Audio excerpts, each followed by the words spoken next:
Vous voulez qu'on vous dise quoi? Évidemment qu'Ousmane Dembélé était blessé lors du rassemblement. Évidemment qu'Ousmane Dembélé était blessé avant le match face à l'Ukraine. Il ne s'est pas entraîné de la semaine. Il s'est blessé à l'ischio gauche depuis le match face à Toulouse. Quand il est sorti du match, moi je vous ai dit, Bellec les gars, il s'est blessé. C'est minimum 3 semaines de repos. Vous m'avez attaqué et vous m'avez dit, oui, non, c'est juste des crampes.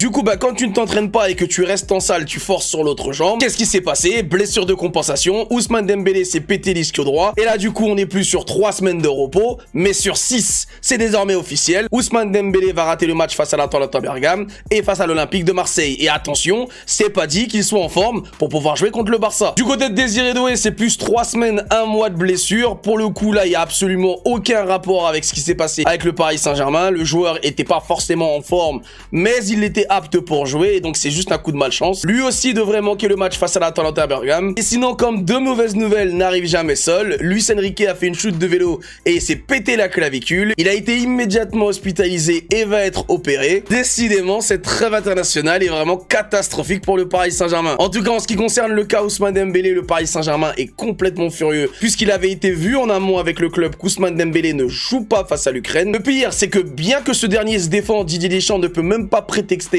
ne pas être au courant de l'état de santé d'Ousmane Dembélé, puisqu'encore une fois, le joueur ne s'est pas entraîné de la semaine. Et sur le banc, le sélectionneur de l'équipe de France avait d'autres solutions que l'attaquant du Paris Saint-Germain, avec par exemple Marcus Thuram ou même encore Akliouche, qu'il a fait rentrer à la 91e minute de jeu, alors qu'il aurait pu faire rentrer bien plus tôt.